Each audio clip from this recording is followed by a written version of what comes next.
Sa paggawa ng peritoneal dialysis, siguraduhin na nasa malinis kayong lugar. Katulad sa isang kwarto na kayo lang dalawa ng pasyente at yung naturuan. Dapat meron kayong sariling table or kung wala man, isang malinis na patungan para sa inyong mga gamit. Siguraduhin na sarado ang pinto, mga kwarto. Kung may bintana, dapat sarado ang bintana. Dapat nakapatay ang electric fan o ang aircon. At dapat wala kayong kasamang mga hayop sa loob ng kwarto. Dapat kayong dalawa lang ng inyong pasyente. At dapat, bago kayo mag-umpisa, nakaprepare na rin lahat ng kakailangan ninyo. Ano ba yung mga supplies na kailangan nyo para sa peritoneal dialysis? Siyempre, dapat ang inyong twin bag solution. Alam nyo rin dapat kung ano yung solution na gagamitin nyo. Kung ito ba ay dilaw, green, or pula. Depende sa order ng inyong doktor. Ang inyong mini cup, ang inyong ultra clamp or red clamp, ang inyong timbangan, ang alcohol, face mask, record book, at ang basin. Kailangan nyo din nakaprepare ang inyong gamot na gagamitin kung kakailanganin nyo, katulad ng inyong heparin. Sa paglalagay ng gamot sa inyong solution, kakailanganin nyo ang alcohol pad, ang inyong heringgilya na 1cc syringe.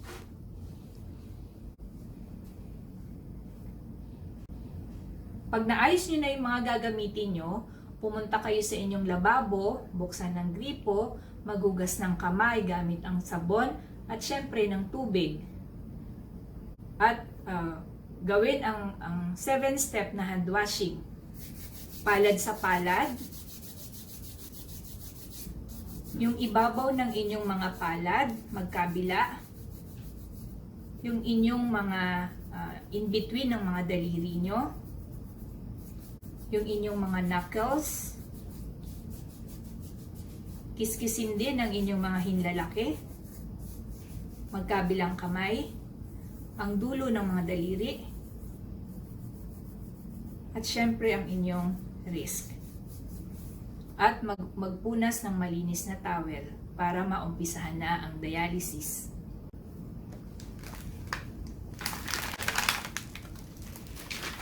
Ang inyong solution ay hindi dapat agad bubuksan. Kailangan natin itong i-inspect o siguraduhin na pwede ba siyang gamitin.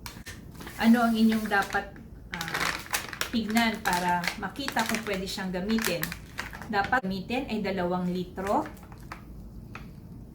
Kung anong tapang ng inyong solution, 4.25, 2.5, or 2.5% ang kanyang expiration date. Kailangan din malaman natin kung meron siyang tagas sa pagpisa ng bag. Tignan kung meron siyang 1 inch, 1 inch na tagas, hindi siya pwedeng gamitin. Pero kung may nakita kayong mga moist, pwede naman siya.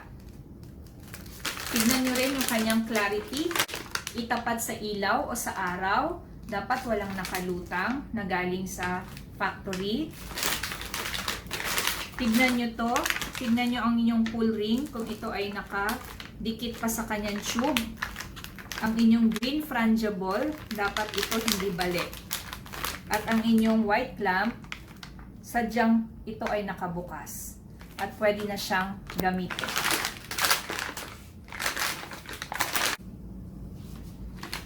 Bago natin siya buksan, kailangan tayong mag-alcohol gamit ang 7 steps.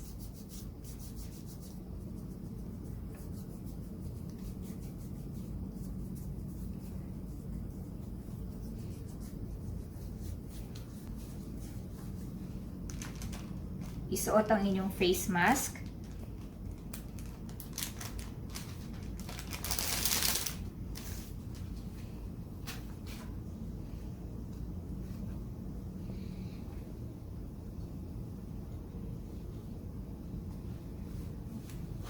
At pwede nang buksan ang inyong bag.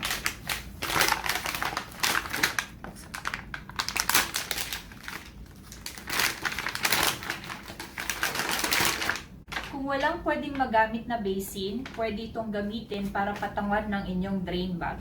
Siguraduhin na hindi lalapag ang inyong drain bag doon sa sahig.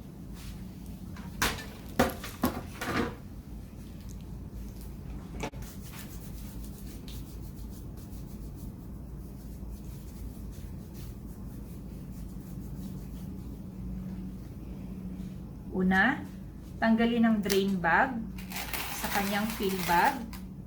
Ibalik. Tanggalin sa pagkabuhol-buhol ang mga tube ng inyong bag. Siguraduhin na hawak nyo ang dulo ng inyong tube bago ito paghiwalayin. Ibalik at mag-alcohol.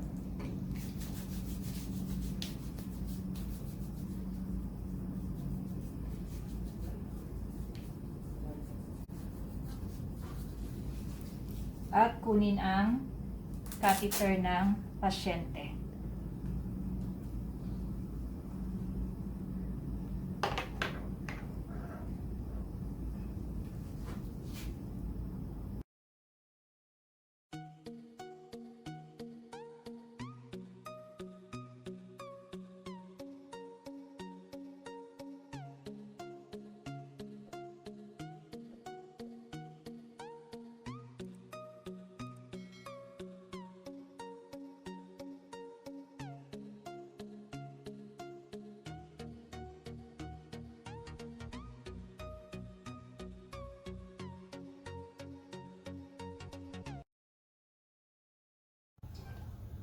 Bago mag-dialysis, dapat malinis ang ating mga kamay. Ituturo ko sa inyo ang paraan ng maayos na paghuhugas ng kamay gamit ang sabon at ang tubig.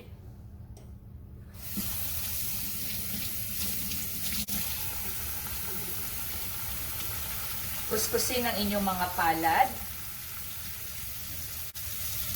Kuskusin din ang ibabaw ng inyong mga kamay. Dalawa ito. Sa pagitan ng inyong mga daliri, ang inyong mga gulugod ng kamay, ang hinlalaki,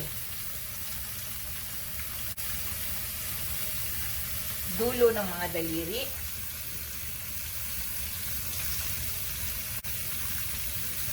at ang inyong wrist.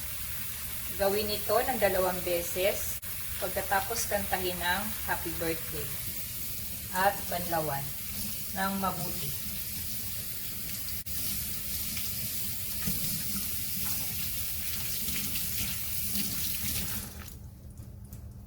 At punasan ang iyong mga kamay ng malinis na towel.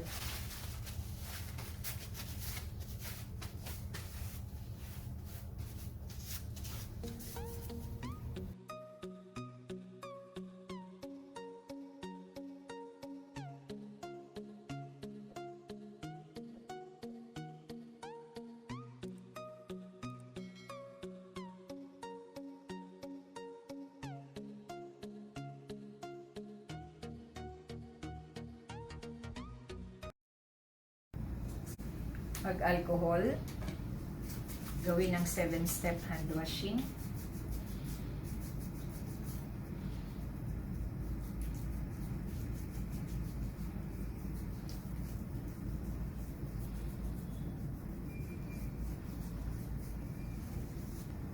Hawakan ang dulo ng inyong catheter, tube.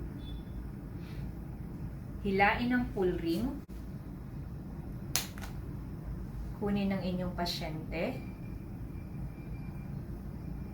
Dahan-dahan tanggalin ang mini cup. Siguraduhin na hindi nyo mahahawakan ang tube ng inyong bag at ng pasyente.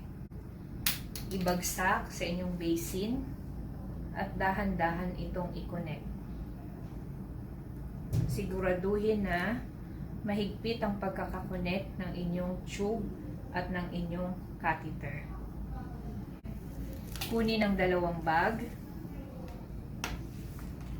Isabit muna ang fill bag.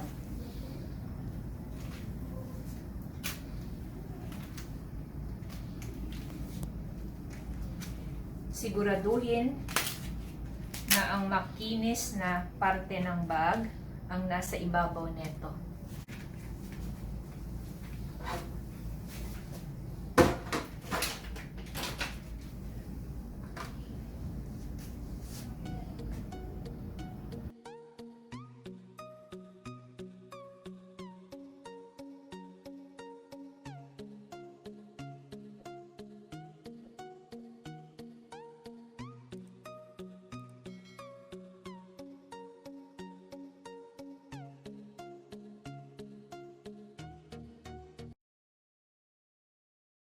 Pag na-connect na natin ang inyong bag sa inyong pasyente, ang unang proseso ay kailangan nating i-drain ang binabad na solution sa pasyente. Mag-hand rub.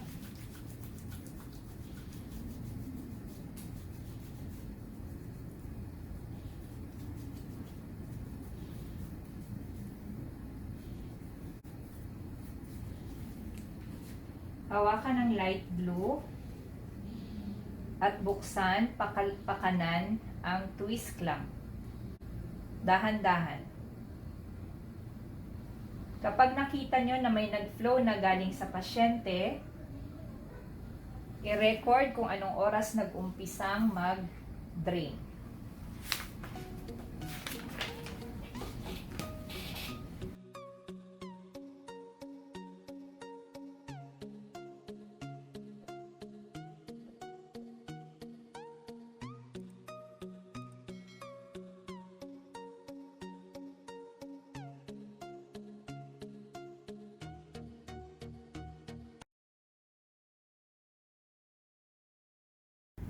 Ang drain time ay umaabot ng 20 to 30 minutes, ngunit po pwede kayong mag-extend hanggang 1 oras.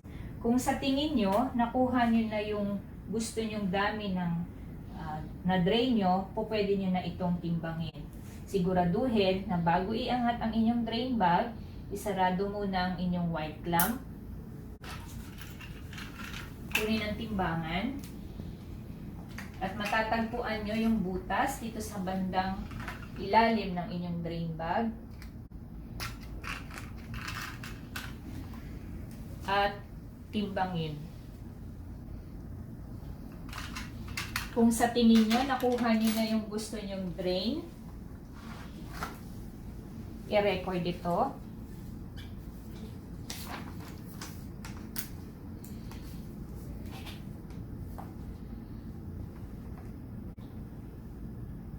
Mag-alcohol.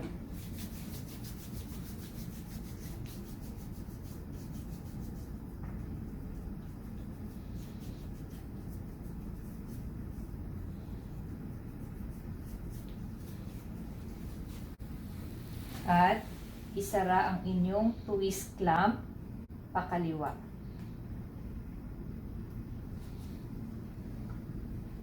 At bago ituloy, siguraduhin na ang inyong na-drain na galing sa pasyente ay walang senyales ng infection, katulad ng pagkalabo ng drain, pananakit ng tiyan ng pasyente, at pwede itong nilalagnat.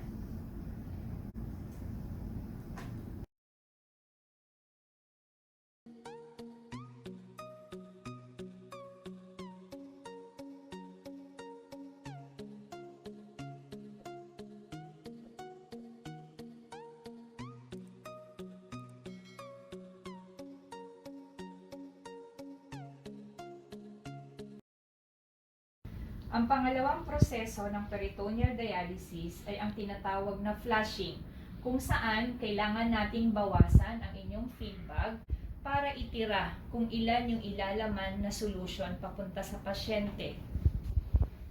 Kunin ang inyong timbangan, timbangin ang inyong feed bag. Siguraduhin na bago baliin ang green frangible ay sarado ang inyong twist clamp. Ang pagbali ay kailangan maayos ang pagkakahiwalay ng green frangible.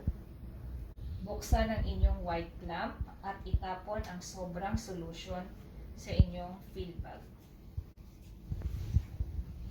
Iwanan sa fill bag ang fill volume na ilalagay sa inyong pasyente.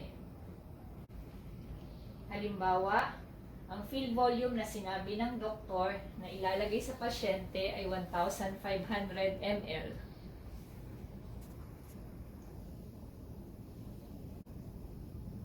Pag ito ay nakuha nyo na, i-close ang white lamp at pupunta tayo sa pangatlong proseso.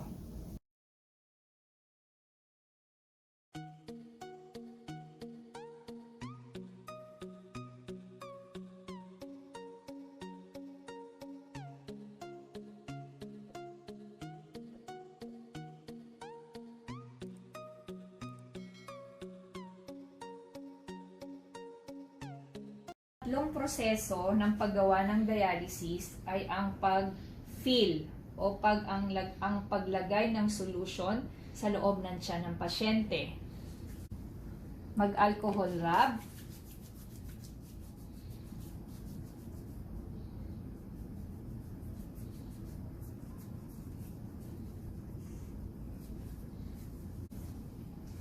Hawakan ng inyong light blue pad. At buksan ulit ang inyong twist clamp pakanan ng dahan-dahan. At i-record kung anong oras nag-umpisa ang pag-fill. Ang fill time natin ay umaabot within 10 to 15 minutes.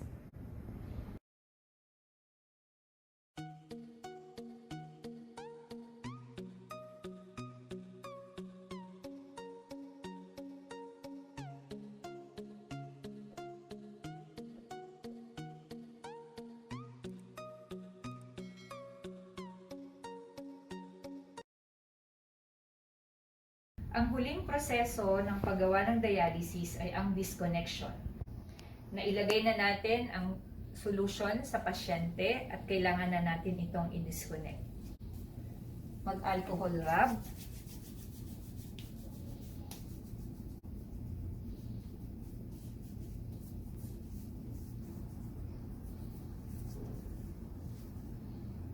At isarado ang twist clamp.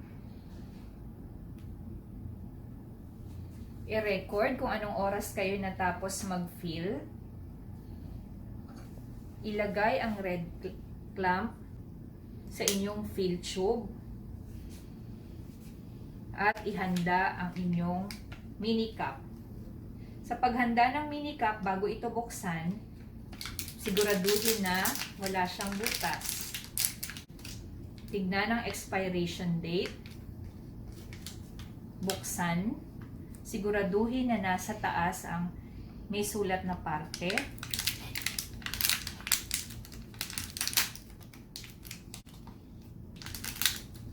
At tignan kung meron itong iodine povidone.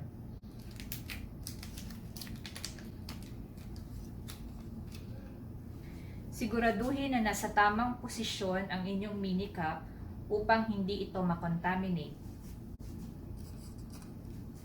Mag-alcohol.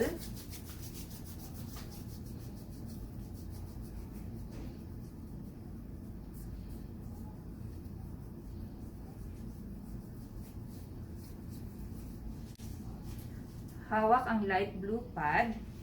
I-disconnect ang inyong tube.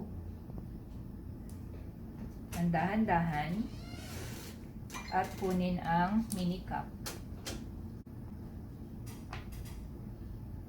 At siguraduhin ikabit ang inyong catheter sa belt ng pasyente.